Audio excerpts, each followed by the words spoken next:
यहाँ पे जो काम है। वेरी गुड, देखिए आप लोग देख लिए। सर्वे भी बहुत अच्छा सर्वे किया।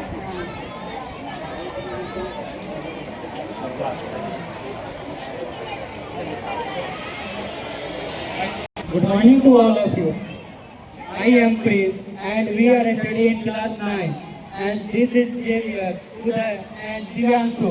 तो आज हम लोग आप लोगों को रसायन के उस दुनिया में ले जाएंगे जहाँ पर कुछ ऐसे रसायन भी हैं जो कार्बनिक पदार्थ को कुछ ही पल में खत्म कर देते हैं। तो सबसे पहले मैं आप लोगों से पूछना चाहता हूँ कि दुनिया का सबसे खतरनाक रसायन और महत्वपूर्ण रसायन कौन है, जो रसायनों का राजा भी कहा जाता है? अम्ल है। सल्फ्यूरिक अम्ल मुख्यतः दो प्रकार के होते हैं, एक डाइल्यूट सल्फ्यूरिक एसिड और एक concentrated sulphuric acid. Dilute sulphuric acid जिसमें 90% वाटर तथा 10% ही सल्फ्यूरिक एसिड होती है, जिसके कारण यह कम क्रियाशील और कम खतरनाक होती है। लेकिन कंसंट्रेटेड सल्फ्यूरिक एसिड में 98% सल्फ्यूरिक एसिड तथा 2% ही जल होती है, जिसके कारण यह अधिक क्रियाशील तथा अधिक खतरनाक होता है। अब इससे आगे हाइड्रोजन पेरोक्साइड के बारे में आप लोगों को दिव्यांशु बताएंगे। तो जैसा कि अभी आप लोगों को प्रिंस ने सल्फ्यूरिक एसिड के बारे में बताया, मैं अब आप लोगों को हाइड्रोजन पेरोक्साइड के बारे में बताने जा रहा हूँ। हाइड्रोजन पेरोक्साइड दिखने में पानी की तरह होता है, पर पानी की अपेक्षा इससे गाढ़ा होता है। इसका स्वाद कड़वा होता है और इसमें पानी की अपेक्षा ऑक्सीजन की अणुओं की संख्या एक अधिक होती है, जो इसे जीवाणु को मारने से लेकर रॉकेट उड़ाने तक की क्षमता प्रदान करता है। अब इससे आगे मैं प्रिंस को, अब मेरा सहपाठी प्रिंस इस रिएक्शन को करके बताएगा। तो जैसा कि मैंने आप लोगों को पहले ही बताया, कंसंट्रेटेड सल्फ्यूरिक एसिड जो बहुत ही खतरनाक है तथा H2O2। अब हम देखेंगे कि इन दोनों के मिश्रण से हम क्या होता है। तो जैसे ही हम H2O2 को सल्फ्यूरिक एसिड में मिलाएंगे तो यह बहुत ही ज्यादा हीट उत्पन्न करता है और यह और कुछ नहीं पिराना सॉल्यूशन है, जो कि बहुत खतरनाक होता है।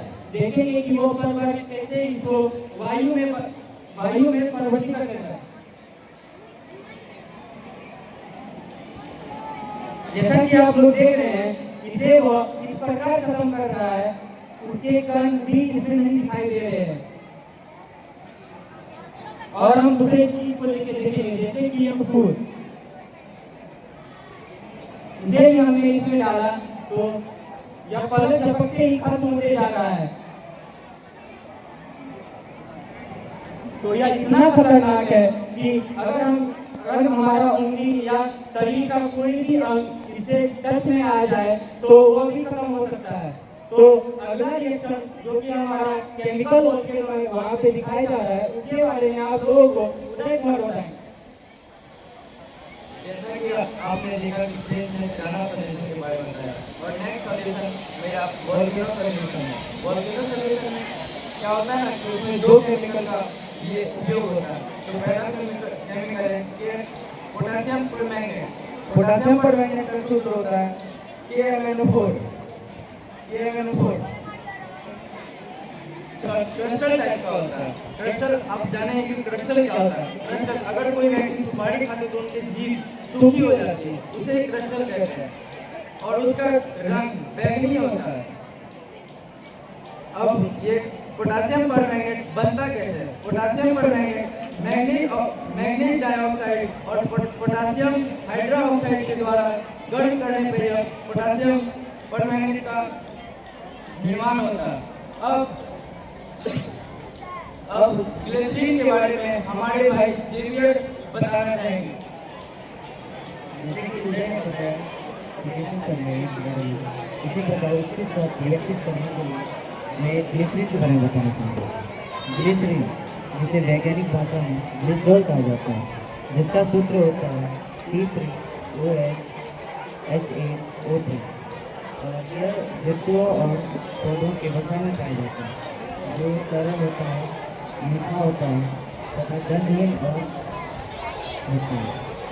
और यह शरीर के त्वचा के लिए बहुत लाभदायक है, क्योंकि यह त्वचा में लगने पर उसे नमी से मुक्त करता है और नमी अच्छे से प्रदान करता है, तथा बालों के लिए भी अच्छा है। और उदय इसके बारे में देख रहे हैं। जैसा कि देख रहे हैं वो है पोटासियम परमैंगनेट, और उसमें हम लोग ग्लिसरीन मिलाएंगे तो देखते हैं क्या होता है।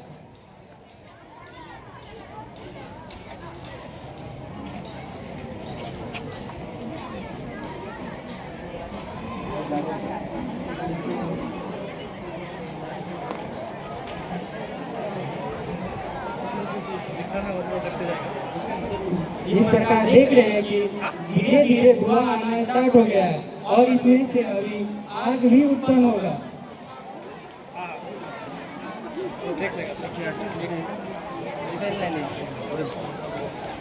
इसे हम लोग केमिकल वोल्केनो कहते हैं।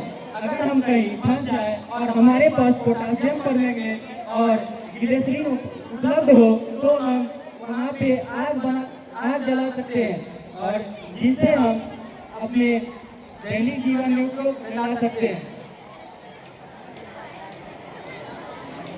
अब हमारा नेक्स्ट रिएक्शन होगा कार्बन बनाना। तो कार्बन बनाने के लिए सबसे पहले हम लोग सल्फ्यूरिक एसिड जो कि कंसंट्रेटेड है उसका यूज होगा, और उसमें चीनी डालेंगे तो देखेंगे क्या होता है। चीनी को रसायन भाषा में कार्बोहाइड्रेट बोला जाता है। चीनी कार्बन, हाइड्रोजन तथा ऑक्सीजन से मिलकर बना होता है। सर्वप्रथम हम इसमें H2SO4 निकालेंगे।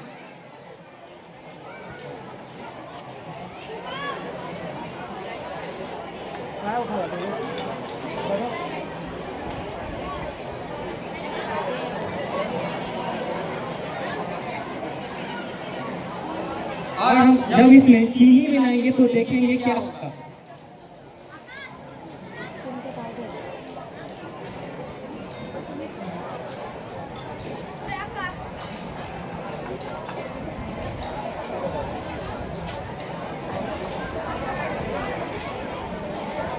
जैसे कि देख रहे हैं यह धीरे धीरे पीला रंग में और उसके बाद काला रंग में परिवर्तित होते जा रहा है। यही हमारा शुद्ध कार्बन है जिसका उपयोग बैटरी में किया जाता है। और इसके बनाने के क्रम में यह वायु में सल्फर डाइऑक्साइड निकलता है जो बहुत ही खतरनाक गैस है, जिससे हमारे फेफड़ों को भी नुकसान हो सकता है। काहे निकाला था फेफड़ा में नुकसान तो कराएगा। आप लोगों के पास कुछ प्रश्न हो तो पूछ सकते हैं।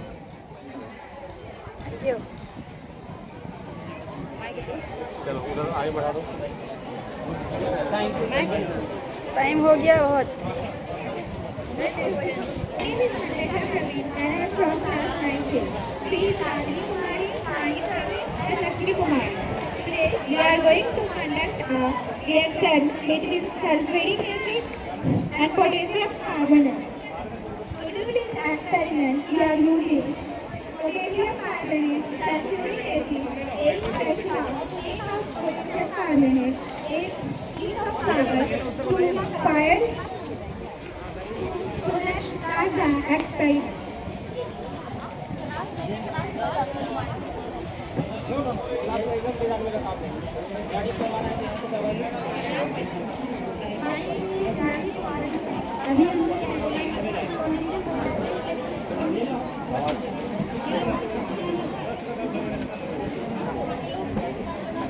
क्या है फोन पर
पदार्थ का अभिक्रिया कराते हैं तो उससे हमें लाभ और हानि होता है।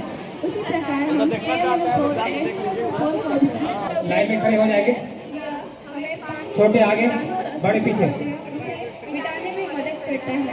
अब इसका पंक्ति बनाते हुए इधर से आइए, पहले पंक्ति बना लीजिए।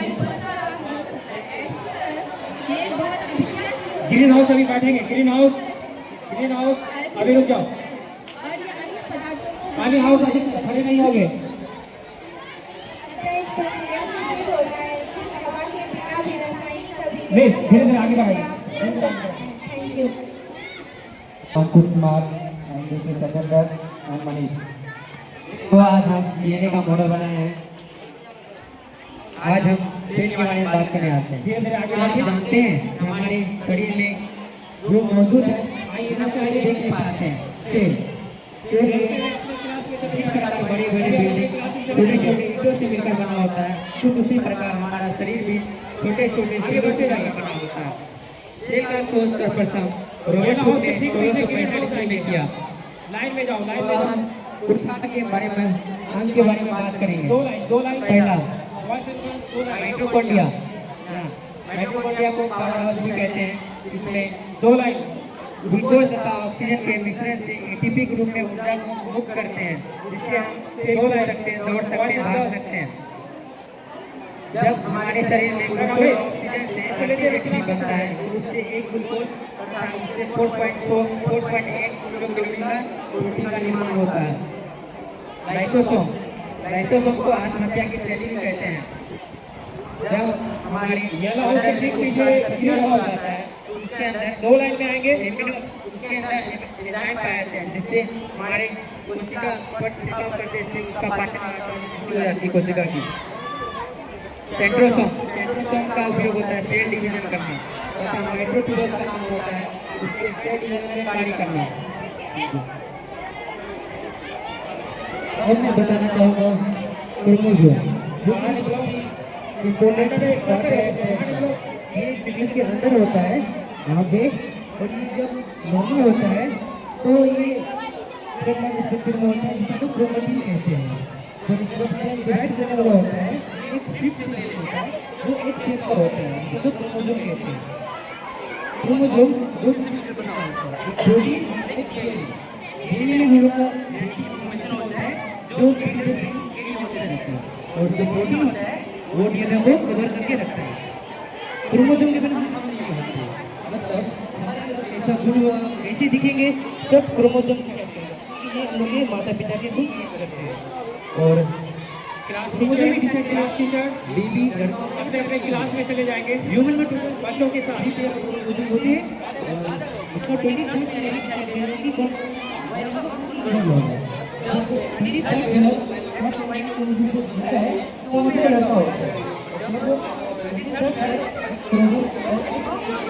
क्लास टीचर अपने अपने बच्चों के साथ जाएंगे। ब्लू हाउस लाइट होगी, ब्लू हाउस कोई हिलेगा नहीं। राजकुमार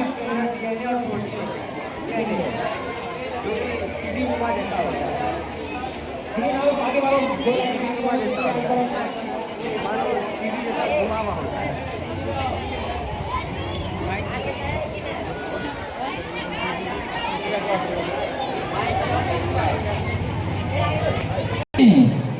के अंदर हमारे पहले से गुण होते हैं जो धीरे धीरे चलती आती है।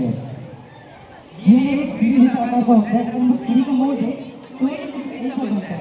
सीढ़ी आप नॉर्मल देखते हैं कि वो सीधा होता है, और सीढ़ी को जब हम लोग मोड़ते हैं तो एक आगे बढ़ते हैं, जिसे डीएनए बोलते हैं। डीएनए 4 बेस मिलकर बना होता है, ATCG, और वही उसका बेस डिसाइड करेंगे कि कौन सा गुण है। और जो डीएनए होता है वो न्यूक्लिक एसिड से बनता है, और न्यूक्लिक एसिड 2 प्रकार का होता है, डीएनए होता है, आरएनए होता है। डीएनए को हम लोग डीऑक्सीराइबोन्यूक्लिक बोलते हैं और आरएनए को राइबोन्यूक्लिक एसिड बोलते हैं। आरएनए का 3 पार्ट होता है, एमआरएनए, टीआरएनए और आरएनए। एमआरएनए कहीं भी अगर बॉडी में एमिनो एसिड दिख जाता है उसको, तो वो मैसेज भेजता है कि यहाँ पे एक एमिनो एसिड है। जो ट्रांसफर वाला को दीजिएगा।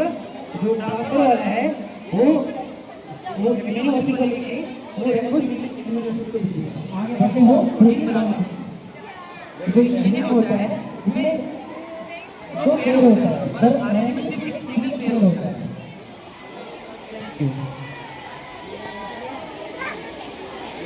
लेकिन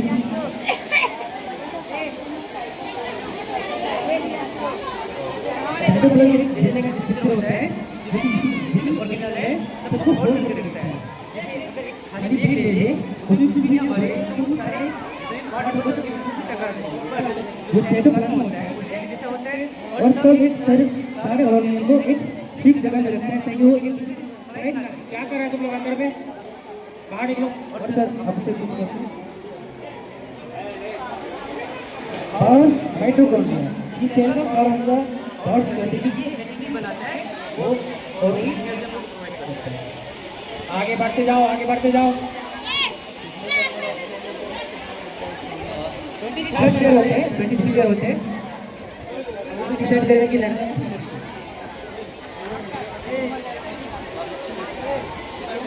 इसको क्या बोलते हैं, ये जैसे प्रेजेंट है इसको क्या कहते हैं? सब सेल के ऑर्गेनल इसका फुल फॉर्म क्या है? ये डीएनए है ऑप्टिक। आगे बढ़ते जाओ। हम लोग का जेनेटिक इंफॉर्मेशन होता है। यानी मतलब न्यूक्लिक एसिड रेड हाउस आगे बढ़ो, रेड हाउस